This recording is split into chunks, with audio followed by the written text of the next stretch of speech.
Assalamualaikum warahmatullahi wabarakatuh. Sore kawan-kawan. Kali ini aku pengen bikin konten tentang anatomi plastis. Bagaimana cara strateginya agar bekerja menentukan proporsi secara lebih cepat. Sederhana sebenarnya. Ini part 2 ya, yang sebelumnya sudah saya bikin. Tapi memori saya tidak cukup karena hanya pakai smartphone.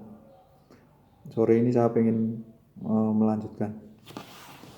Jadi proporsi itu sebenarnya dari yang umum itu kan kepala ya, sekian kepala, 8 kepala atau 7,5. Kalau orang yang kecil, orang besar 8, tingginya 8, kemudian gedenya biasanya 3 atau 2,5 atau 4. Orangnya sangat besar. Seperti itu dari bentuk kepala ini. Dari dagu sampai bunubun ya. Ini untuk mengukur, kalau mengukur ke sampingnya mungkin kepala posisinya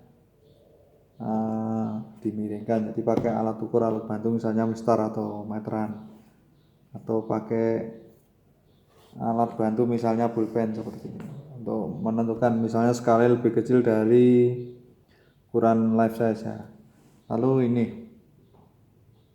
bagaimana strateginya, misalnya tinggi badan kemarin kan, tinggi badan seluruhnya itu kalau dibagi 2 itu jatuhnya di sendi pangkal paha atau pas tulang panggul. Itu dari sendi pangkal paha turun sampai tumit itu sama panjang dengan dari pangkal paha sampai ubun-ubun sini dari pangkal paha. Itu dibagi 2, itu proporsi ideal untuk menggarap karya 3D ataupun 2D ya. Yang terutama 3D karena tidak terkena hukum perspektif ya, atau teori perspektif. Kalau yang 2D ketika berkaitan dengan kesan ruang, kemudian sudut perspektifnya itu tajam, maka akan berubah bentuknya, proporsinya. Walaupun jadinya itu proporsinya ya sama. Lalu bagaimana ketika panjang tangan dibanding seluruh badan? Itu dari pundak itu jatuh pergelangan tuh di tangan mengepal itu jatuhnya di bawah atau di pangkal tulang panggul juga, di bawahnya sendi. Jadi kalau ditarik tengah-tengah itu, kalau istilahnya di bawah panggul, di bawah tulang ekor sampai ke pundak itu jatuhnya kalau turun begitu. Ketika geraknya itu tidak turun, tidak mengikuti garis berdirinya tubuh itu, maka akan menyesuaikan dengan kesan ruang atau kalau 3D yang dengan geraknya. Ini sebatas bentuk-bentuk figural yang sebagai dasar-dasar seni rupa. Kemudian bagaimana mengukur jari? Kita mulai dari posisi siku itu juga jatuhnya di separuh seluruh tangan.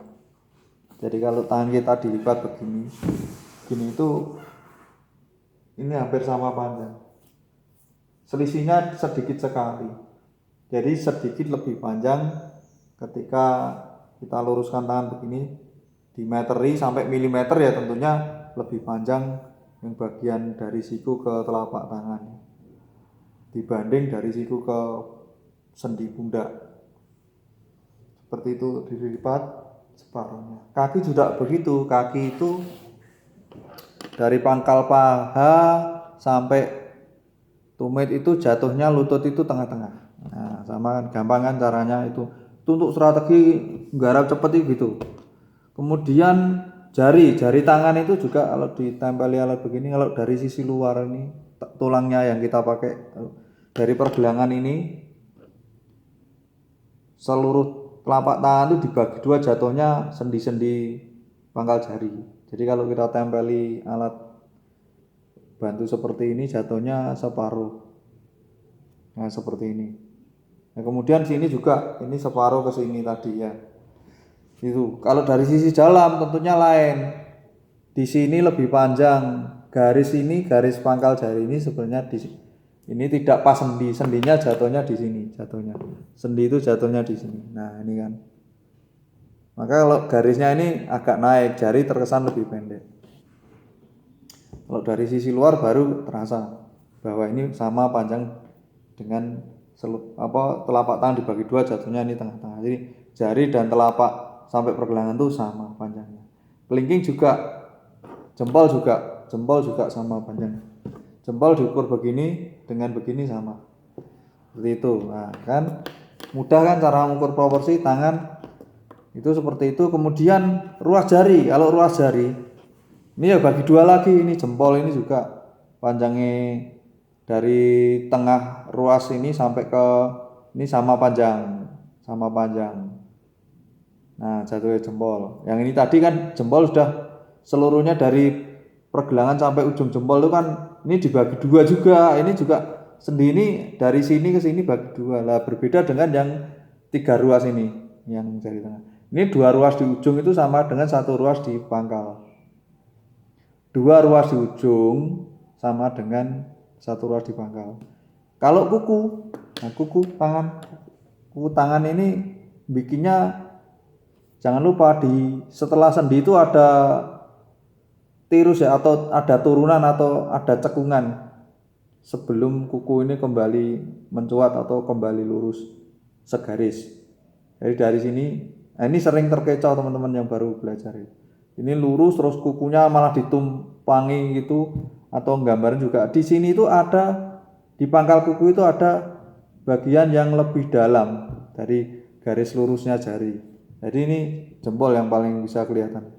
Ini ada ini lurus baru ini naik, atau kalau dibeginikan ini turun baru naik lagi. Di sini pangkal kuku ada cekungan, kemudian baru lurus ke sendi tengah.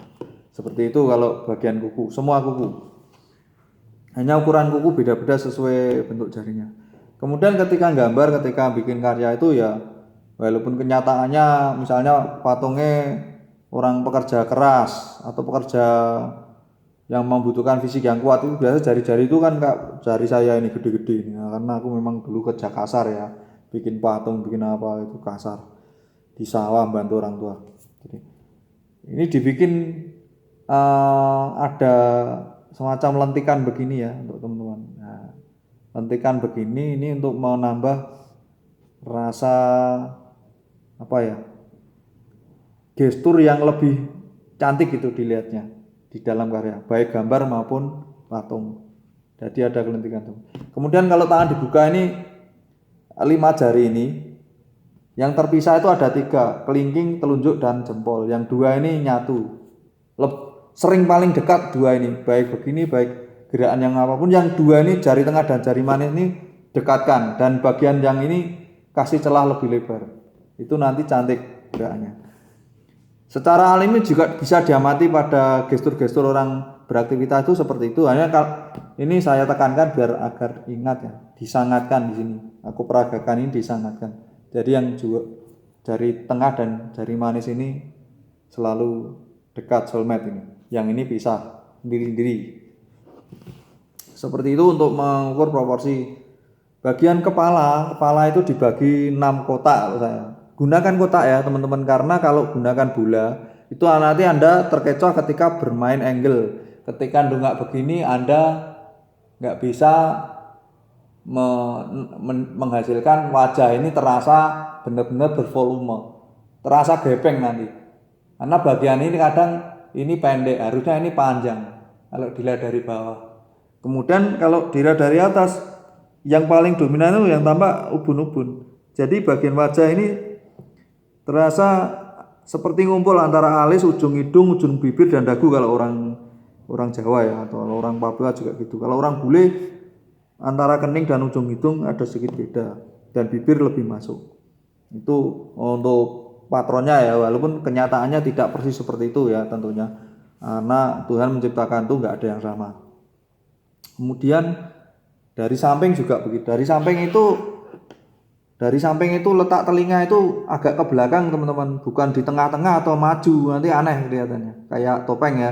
Tapi justru mundur karena rahang ini, sepanjang rahang ini, pangkal rahang ini eh, posisi telinga. Bagaimana dengan orang beda-beda ras ya?